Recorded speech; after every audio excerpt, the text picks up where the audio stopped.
Hello students, कक्षा 10 की SS की ऑनलाइन क्लासेस में आपका स्वागत है।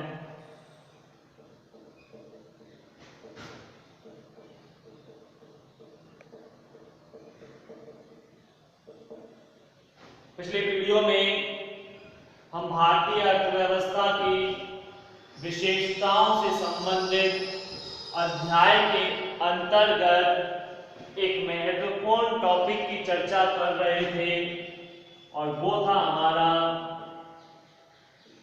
वैश्वीकरण। हमने इसकी परिभाषा और आयामों को देखा था।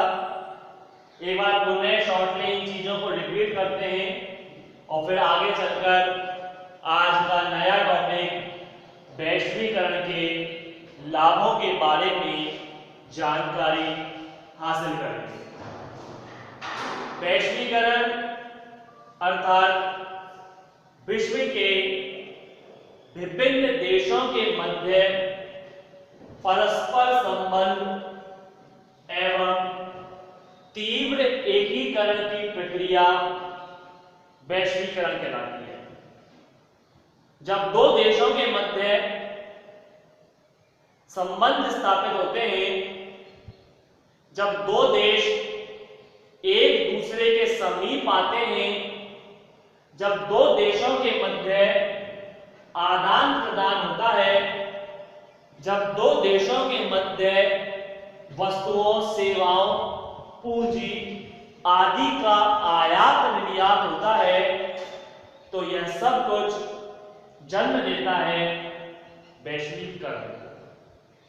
यहां मैं दो देशों की बात कर रहा हूं तो इसका मतलब ये नहीं सिर्फ दो देश, अपितु विश्व के विभिन्न देश जब आपस में इस क्रिया को करते हैं, एक दूसरे से जुड़ते हैं, व्यापारिक समझौतों को करते हैं, तो ऐसी सभी घटनाएं वैश्वीकरण के रूप में जानी जाती हैं। वैश्वीकरण कोई नवीन परिघटना नहीं है जो हाल फिलहाल में उत्पन्न हुई हो। यह प्राचीन समय से चली आ रही एक प्रक्रिया है, लेकिन 1991 के बाद इस प्रक्रिया को विशेष बल मिला और आज यह तीव्र गति से अपना कार्य कर रही है। अर्थात विश्व के तमाम देश एक दूसरे के साथ व्यापार कर रहे हैं, वस्तुओं का आदान प्रदान कर रहे हैं, तकनीक का आदान प्रदान कर रहे हैं। परिणाम यह निकल रहा है कि अब तक जो देश अविकसित थे वो विकासशील देशों की श्रेणी में आ रहे हैं और जो विकासशील थे वो विकसित देशों की श्रेणी में आने का प्रयास कर रहे हैं। अर्थात कहीं ना कहीं विश्व के तमाम देश अपना विकास करने में लगे हुए हैं और ये सब कुछ संभव हो पा रहा है वैश्वीकरण से। तो वैश्वीकरण की परिभाषा को रिपीट करके एक बार पुनः आगे चलता हूं कि वैश्वीकरण विश्व के विभिन्न देशों के मध्य परस्पर संबंध एवं तीव्र एकीकरण की प्रक्रिया वैश्वीकरण कहलाती है। इसके तीन आयाम देखने को मिलते हैं: श्रम का प्रवाह, पूंजी का प्रवाह एवं वस्तुओं का प्रवाह। वैश्वीकरण के अंतर्गत एक देश से दूसरे देश में ना सिर्फ वस्तुएं पहुंचती हैं, अपितु श्रमिक भी पहुंचते हैं। लोग कार्य करने के लिए रोजगार की तलाश में पहुंचते हैं, साथ साथ पूंजी का भी आयात निर्यात आदान प्रदान किया जाता है। तो वैश्वीकरण में तीन चीजों का प्रभाव होता है: श्रम, पूंजी और वस्तु। आइए आज का टॉपिक वैश्वीकरण के लाभ। क्या लाभ देखने को मिलते हैं हमें वैश्वीकरण के कारण? पहला लाभ,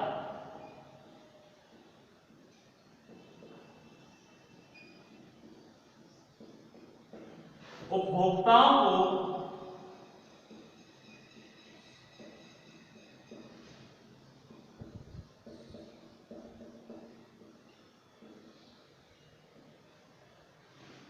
विकल्प की प्राप्ति। वैश्वीकरण का सबसे ज्यादा जो लाभ देखने को मिलता है वो यह सामने आता है कि उपभोक्ताओं को विकल्प मिल रहा है, वस्तुओं को खरीदने का ऑप्शन प्राप्त हो रहा है। व्यक्ति अपनी इच्छा अनुसार जो वस्तु खरीदना चाहे वह खरीद सकता है।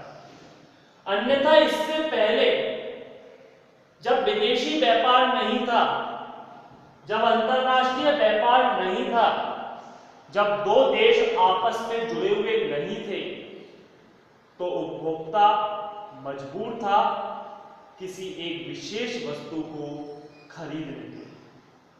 जैसा मैंने एग्जाम्पल पहले भी आपसे चर्चा की एक शैम्पू के बारे में, पुनः एक और दूसरे एग्जाम्पल से हम चर्चा कर लेते हैं। सपोज कीजिए किसी व्यक्ति को मोबाइल खरीदना है, बाजार में गया, उसने दुकानदार से कहा एक मोबाइल दिखा दो बढ़िया सा।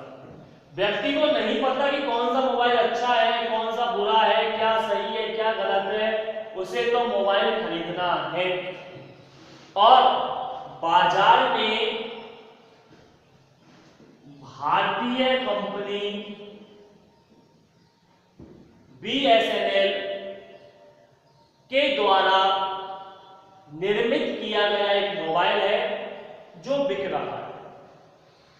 व्यक्ति दुकान पर गया, दुकानदार से कहा मोबाइल चाहिए, दुकानदार ने BSNL का एक मोबाइल पकड़ा दिया, ये ले जाओ।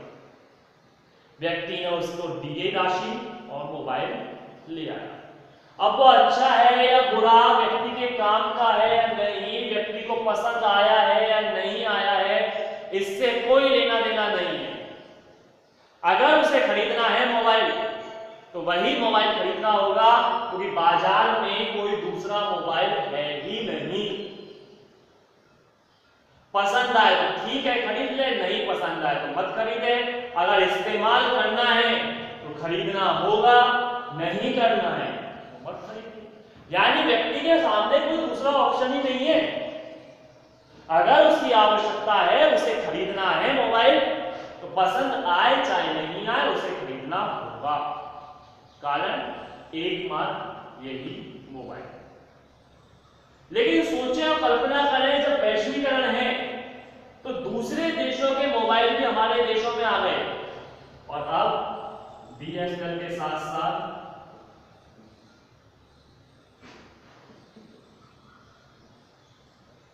ओप्पो और वीवो जैसे मोबाइल भी मार्केट में उपलब्ध है। अब ये 3 मोबाइल मार्केट में आ चुके हैं। अब व्यक्ति वही स्थिति दोबारा लेते हैं। व्यक्ति पुनः दुकान पर गया और मोबाइल के लिए कहा कि भैया मोबाइल दिखाइए बढ़िया सा। अब दुकानदार उसके सामने 3 मोबाइल रख देगा, एक ये और एक ये। अब व्यक्ति चयन करेगा, चयन कर सकता है, छांट सकता है, अपने हिसाब से चुनाव कर सकता है। अब उसे जो इनमें से अच्छा लगे वह मोबाइल खरीद सकता है। वो चाहे तो सस्ता मोबाइल खरीदे, वो चाहे तो महंगा मोबाइल खरीदे, वो चाहे तो ये वाला खरीदे या फिर ये या ये। यानी व्यक्ति के सामने ऑप्शन खुल गए, विकल्प खुल गए कि वह इन तीनों में से किसका इस्तेमाल करना चाहे।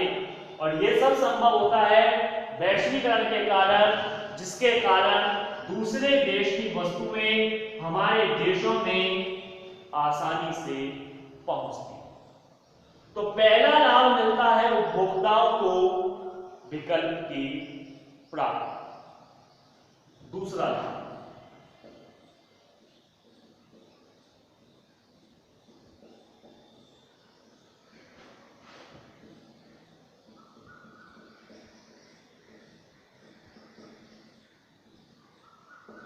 वस्तुओं की कीमतों में कमी। यह भी सामने आया है वैश्वीकरण के तहत कि आज मार्केट में बिकने वाली वस्तुएं हमें कम दामों पर आसानी से प्राप्त हो जाती हैं। जो चीजें पहले कभी महंगी दर पर मिला करती थी, आज वैश्वीकरण के कारण वह चीजें बहुत ही कम दामों पर उपलब्ध हो पा रही है। इसका भी कारण वैश्वीकरण है। कैसे, जरा समझो। वही एग्जांपल ले लेते हैं दोबारा से। ये भारतीय कंपनी है, चलो इसकी जगह रिलायंस ले लेते हैं या जियो ले लेते हैं, जो आप लोगों से जुड़ा हुआ। रिलायंस कंपनी के द्वारा एक मार्केट में फोन उतारा गया जियो का। कोई दूसरा मोबाइल नहीं, कोई दूसरा ऑप्शन नहीं, ओनली एकमात्र ऑप्शन है जियो। अब व्यक्तियों को मोबाइल खरीदना है, व्यक्ति दुकान पर जाएगा, जियो खरीदेगा। इसकी कीमत प्रेजेंट टाइम में मान लीजिए 5000 है, सपोज करो। मांग बढ़ी, लोगों की इसके प्रति आकर्षण बढ़ा, इसकी डिमांड बढ़ने लगी, हर कोई चाहता है कि मोबाइल मैं भी खरीदूं। परिणाम में लोग मोबाइल खरीदने के लिए मार्केट में पहुंचने लगे, डिमांड बढ़ गई इसकी। अब कंपनी ने जब ये देखा कि इस मोबाइल की डिमांड बढ़ रही है और दूसरा कोई मोबाइल आसपास है नहीं, दूर दूर तक नहीं है, कंपनी ने इसके दामों में वृद्धि कर दी और 15,000 कर दिया। अब यदि व्यक्तियों को खरीदना है तो वो 15,000 में भी खरीदेगा। अब जब कंपनी ने देखा कि 15,000 में भी लोग खरीद रहे हैं, इसकी इतनी ज्यादा मांग है, तो कंपनी इसके दाम 25,000 तक भी कर सकती है। व्यक्तियों की इच्छाएं, आकांक्षाएं, व्यक्ति खरीदना चाहे तो वो खरीदेंगे क्योंकि उनको अपनी आवश्यकताएं पूरी करनी है। अगर खरीदना है तो खरीदो, नहीं खरीदना है तो बिना मोबाइल के रहो। जिसको मोबाइल का इस्तेमाल करना है उसे तो रकम देनी पड़ेगी। यानी कंपनी लगातार अपने दामों में क्या करती जा रही है, वृद्धि कर रही है। अब कुछ समय पश्चात वैश्वीकरण के तहत मार्केट में एक दूसरा मोबाइल आ गया, नोकिया। अब जब ये मोबाइल मार्केट में आया है, दूसरे देश से अपनी वस्तुओं को बेचने के लिए कंपनी आई है, तो क्या इस कीमत पर बेचेगी या इससे अधिक पर या इससे कम पर? स्वाभाविक है, इस कंपनी को मार्केट में अपने पैर जमाने हैं तो यह इससे कम दामों पर ही अपना मोबाइल बेचेगी। और नोकिया जब आया तो इसने अपनी कीमतों में कमी कर दी और 20,000 में ये मोबाइल बेच दिया। वही मोबाइल, वही फीचर, सब कुछ वही है। ये 25,000 में ले रहा है और ये 20,000 में। अब लोग देखेंगे कि विदेशी कंपनी आई है, विदेशी मोबाइल है ये, और इस मोबाइल की कीमत भी कम। एक तो कंपनी विदेशी जिससे अपने स्टेटस में वृद्धि होगी, और दूसरा कीमत भी कम, तो लोग इसकी बजाय इसे खरीदेंगे। अब आधे ग्राहक भी अगर यहां पहुंच गए तो इस कंपनी को नुकसान होगा। ऐसे में जियो देखेगी भैया मेरी कंपनी को नुकसान पहुंच रहा है, अब जियो अपने दामों में भी क्या करेगी, कम। और जियो ने अब दाम घटाकर 25,000 से 18,000 क्योंकि इससे कम रखेगी। अब उपभोक्ता फिर ही देखेगा कि जियो के दाम तो 18,000 ही हो गए, दोनों के फीचर सेम है, दोनों की एप्लीकेशन सेम है, तो क्यों 2,000 एक्स्ट्रा दिए जाएं? उपभोक्ता पुनः इसे खरीदना चाहेगा।